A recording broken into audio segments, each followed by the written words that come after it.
بسم الله الرحمن الرحیم. په تیر لیکچر کې مونږه د ډیټا ټایپس په اړه کې ویل او ویریبلز په اړه کې ویلو. اوس په دې لیکچر کې به مونږه د ویریبل ډیکلریشن وایو او د ویریبل انیشلایزیشن. ویریبل بسنګ مونږ په خپل پروګرام کې لیکو او هغه کې به ویلیو سره کوم تاسو سٹور کوو. یو ته ویریبل ډیکلریشن ویل کېږي، بل ته انیشلایزیشن وایي. انیشلایزیشن څه ته ویل کېږي او ډیکلریشن څه ته ویل کېږي؟ کله چې ته غواړې په خپل پروګرام کې یو ویریبل ډیکلیئر کړي، یو ویریبل جوړ کړي، نو دا به څنګه جوړیږي؟ نو هغې ته ډیکلریشن وایي. اوس څنګه د هغې سینټیکس څنګه دی؟ اول به ډیټا ټایپ ذکر کړي چې موږ په تیر لیکچر کې ویلي دي. انټیجر، فلوټ and character string چې شي د کوم یو ډیټا ټایپ یوز کې هغه به ولیکي. دا غي نو وروسته به د ویریبل نوم به ولیکي چې د ویریبل د نیمینګ رولز مونږ ویلو چې سره کوم تنوم به ورته کې فضل شي. او لاست نمبر کې ټرمینیټر یعنی سیمی کولن ولیکي. اوس مال تر وړي کنه انټیجر a، یعنی دې مطلب دا شو چې ما یو ویریبل جوړ کو انټیجر نوم یې څه شي a، بل مې لیکلي دی فلوټ b، نه دی مطلب دا چې ما یو ویریبل جوړ کړ د فلوټینګ پوینټ چې نوم یې بی، همدغه شانتي کریکټر به جوړ کړ نوم یې سی. اوس دا څنګه لیکو؟ را به شو ډیف سی پلس پلس به خلاص کړم او په دې کې به یو ویریبل جوړ کړم انټیجر a. دا سینټیکس نو دې ته ویل کېږي ډیکلریشن.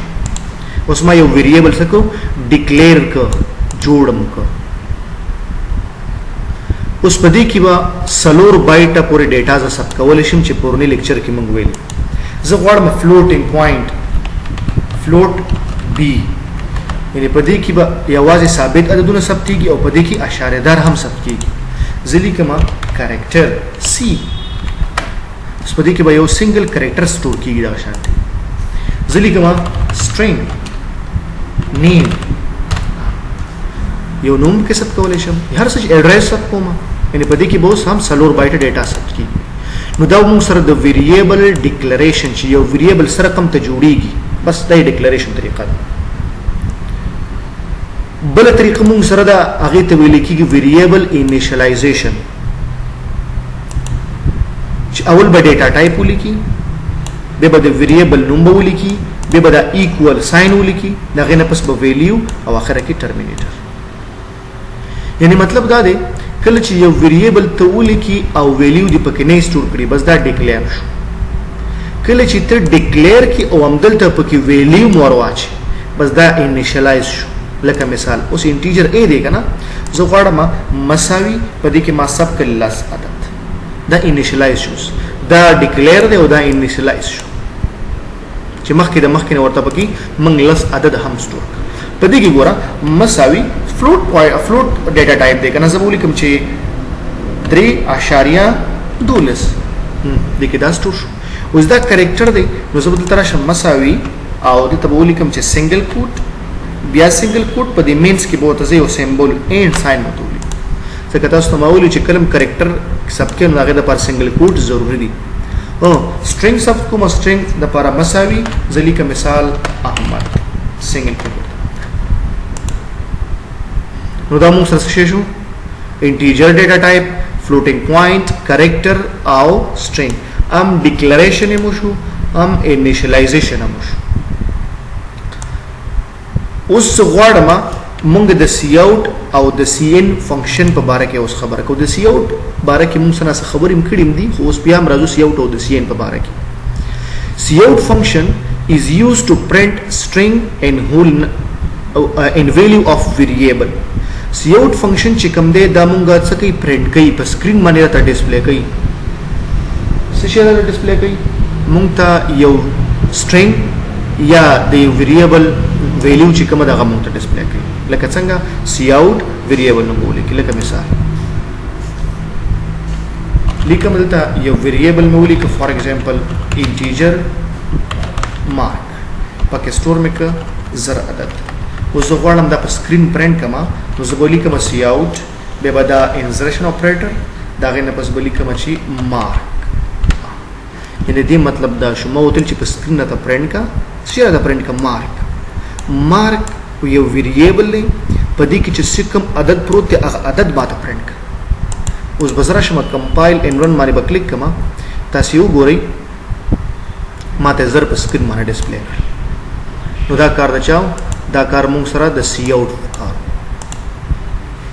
یا زه غواړم چې ام سټرینګ هم پرنټ کولای شم او ور سره د ویریبل ویلیو هم پرنټ کولای شم. لکه فور ایگزامپل سی اوټ او مې لیکل چې ډبل کوټس دی مینز کې ځل کما چې ویلیو اف مارک is equal دا مې ولیک. اوس هم چې اول دی دا پرنټ شي ام دې ته د مخامخ د مارک چې څومره عدد پروت دی دا د ماته پرنټ شي. نو ډایرکټ دې نشي کولای اوس چې ولیکي مارک او ټرمینیټر ولګي. اوس که څنګه زه دا رن کوم دا به ماته ایرر راکړي. صحیح ده کنه؟ نو دا ایرر د ختمولو لپاره به چې کلم دی ولیکو نو دلته وسو کې د انسرشن اپریټر بیا واچي بس. یعنی دا اپریټر د سټرینګ لپاره شو د سټرینګ پرنټ کړ. دا اپریټر د چا لپاره شو د دې مارک ویریبل لپاره شو. ګور اوس کمپایل ان رن باندې بز کلیک کما اوس ورته وګورئ ویلیو اف مارک از مطلب 1000. دا کار موږ سره چاو کو د سی اوټ فنکشن کا ورپسې چې کوم د موږ سره cn function is used to input value of variable using the standard input device keyboard. It has the following form.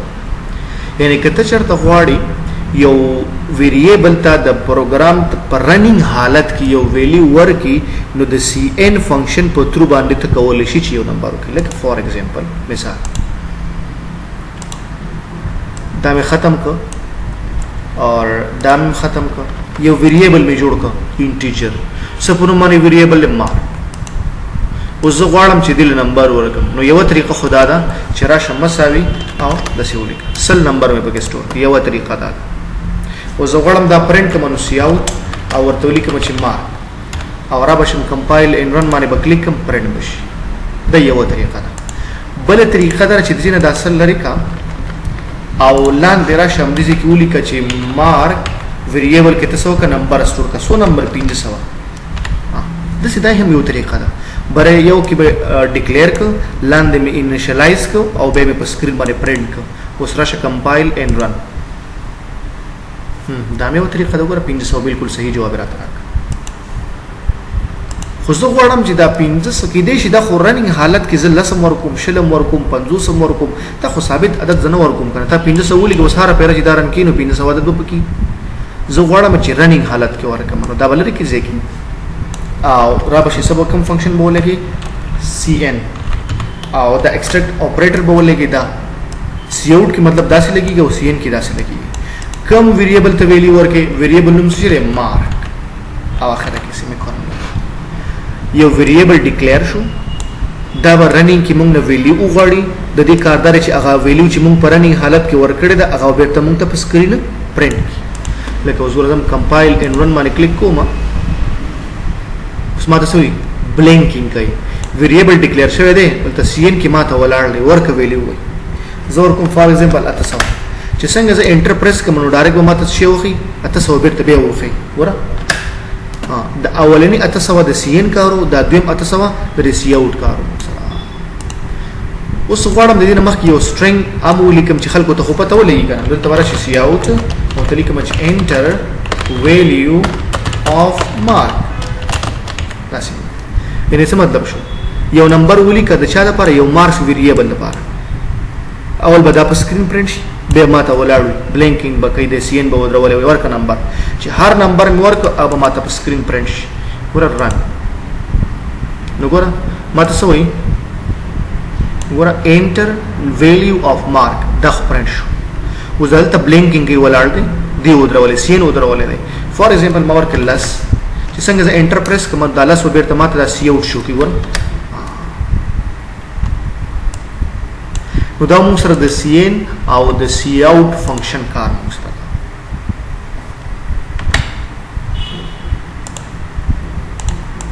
زه دلته یو کوېسچن دی چې دا حلو we write a program in C++ to input the student roll number in name, course or marks.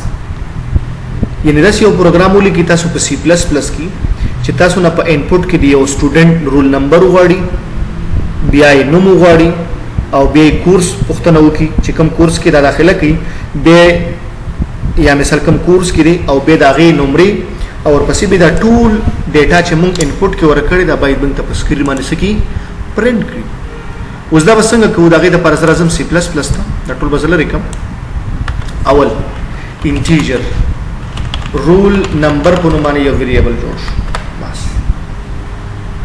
ورپسې نیم دی، نو نیم خو یو کریکټر خو نه وي که نه، نو نوم غټ ډېر کریکټرونه وي، نو سټرینګ نیم ویریبل مې جوړ کړ.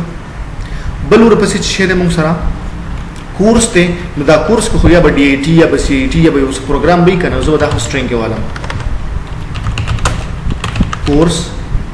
ورپسې چې شی دی موږ سره مارکس وو، مارک سوري انټیجر مارکس کې خو خیال کړی نمرې خو بعض وخت کې داسې کېږي لکه د چې کوم دی مثال زیات نمبر یا کمې نمبر فیصدي حساب باندې چې واچي نو اشاریه هم پکې راځي چې فیصدي باندې واچي، خو زه په فعل دپاره زه ثابت لیکم نو انټیجر به کوم انټیجر اینډ مارکس. دا ویریبل مونږ جوړ کړل. تاسې سوچ وکړئ دا انټیجر او دا انټیجر یو شی دی، هلته رول نمبر ته مارکس دی، دا باید داسې لنډ شي. لنډولو دپاره هلته راشه په یو لاین کې ډیکلیئر کړئ کاما ورکه شي مارکس، نو د دې لاین کوډینګ نه مونږ ختم شو، دواړه په یو کې شو. همدغه شان د سټرینګ هم دی، نیم نو کاما کورس، دا ختم کا.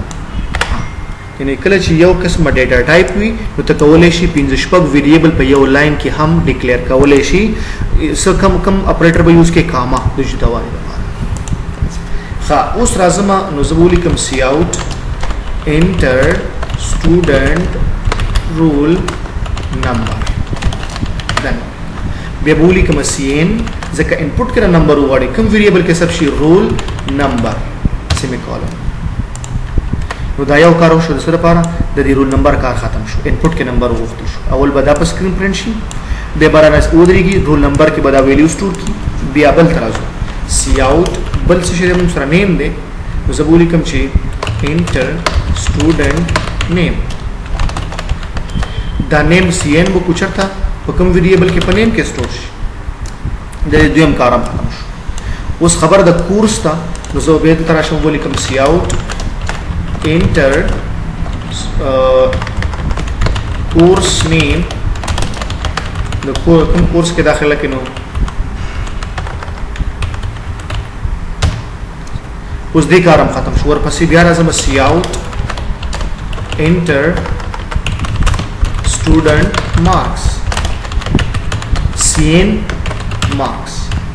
نو دا وګوره انپوټ کې نمبر موږ نه وغوښتی دا شان. تاسو سوچ وکړئ دلته کې دا ایم دلته ما وړو کې لیکلی ته مې غټ وړو کې ولیکي، دا به ایرر ورکوي ځکه کیس سینسیټیو دی. هلته چې څنګه ویریبل نوم لیکلی شوی هغه باید دلته سیم ولیکل شي. دې ډبل کوټس په منځ کې که ته غټ ولیکي که وړو کې ولیکي که غلطي ولیکي که صحیح ولیکي څه مسله نشته. خود دلته دا ویریبل نومونه باید بالکل صحیح وي، دا کیورډ چې کوم دی دا هم بالکل صحیح وي. اصل چې انټیجر ته غټو کې ولیکي داسې غلط دی، وړو کې ولیکي داسې. خردي کار څه شو؟ دې پروګرام کار دا شو چې موږ نه به انپوټ کې نمبر وغواړي. ګوره دا نمبر یې پروګرام د یو سټوډنټ محصل به ټول ډیټیلز وغواړي. زه به راشم کمپایل اینډ رن باندې مې کلیک کړ، ما ته څه انټر سټوډنټ رول نمبر ما ورته ولیکي چې 1001 نمبر دی. ښه نوم یې څه شی دی؟ احمد دی. وایي کورس په کوم کورس کې داخله کړې؟ په ډي ای ټي کې. څو نمبر یې وړي دي؟ په 1000 نمبر یې 980 نمبر یې وړي دي. نو انټر پریس کړه. نو دا خو انپوټ کې رانه وغوښتل خو بېرته خو موږ ته شو نه کړل. نو زه غواړم چې بیرته ما ته په سکرین باندې شوم کي د هغې دپاره به زه اوس کوډینګ وکړم. د هغې دپاره به زه راشم سی آوټ، اول به داسې کار وکړم بیک سلیش ان بیک سلیش ان بیک سلیش ان، بیا به دا منفي داس دومره کم ځای کې بیا به دلته بیک سلیش ان بیک سلیش ان بیا ولیکم داسې. دا مې ولې ولیکه دا به تاسې وروسته په دې باندې پوه شئ. سی آوټ به زه ولیکم، ورته لیکم چې سټوډنټ رول نمبر از ایکول، دا هغې نه پس راځم دلته انزرشن اپریټر وته چې رول نمبر ماته پرنټ، یعنی هغه اول لا کدا پرنټ کا سټوډنټ نمبر رول نمبر چې کوم یو د مساوي کوم یو دی هغه د رول نمبر ویریبل مې ورته ذکر کړ. هغه ویریبل کې چې هر څه سب شي بس هغه ماته په سکرین پرنټ کیږي. بیا به زه دلته راشم انزرشن اپریټر اینډ ال به ولیکم چې دا مې ولیکه دی ما هم تاسې پوه یم اوس لیکم student name is equal equal له به زه سپیس ورکړم چې دلته راورسېږي چې بالکل په یو لاین کې راشي بیا ښه ښکاري آوټپوټ کې بیا ښه ښکاري نو نیم او بیا به اینډ ال ولیکم بیا به راشم سی آوټ بیا به دلته ولیکم چې student course is سپیس به ورکړم equal به ټول په یو لاین کې ور واچوئ او ورته لیکم چې course and L بیا راځم سی آوټ ولیکم چې student marks is marks راته شو دا and L چې کوم دی د نیو لاین لپاره استعمالیږي څه لپاره استعمالیږي نیو لاین بیک سلیش n هم یوز کولی شي او and L هم یوز کولی شي د دې څه کارو یعنی دوا سټرینګ یا دغه په یو لاین کې پرنټ کېدل بیک سلیش n کار بداو چې بل لاین ته راړولو نو دلته and L هم دا کار کوي دا به بیل لاین کې راشي دا به بیل لاین کې راشي دا به بیل لاین کې راشي دا به بیل لاین کې راشي زبر شب دا کمپایل ان رن باندې وس کلیک کما دلته ایرر راغلی and L سپیلنګ غلط دی وای نو and L دا سی ولیکو مال دا صحیح شو کمپایل ان رن اول وګوره تاسو اول خبره دی ده دی اول څه غواړي سټوډنټ نیم غواړي ولاړ ما ورک 1001 نوم غواړي احمد کورس DIT 900 نمبر وړي انټر څنګه انټر پریس کما دغه بیک سلیش n دی کارو غوړي نه دومره فاصله ورکړه صحیح شو به دا لاین راغله نو ګوره لاین راغله لاین به بیک سلیش دوه n لیکل ځکه لاندې راغله سټوډنټ رول نمبر از دغه رول نمبر راغله وګوره په یو لاین کې رانه غلط ډایرکټ به لاین سره نشو شوی دی وجه څه چې and L ما یوز کړی دی نو سټوډنټ نیم راغلی DIT راغله هر یو نو دا موږ سره اگزامپل چې موږ سو کړو انپوټ او آوټپوټ موږ په سکرین ځان ته شو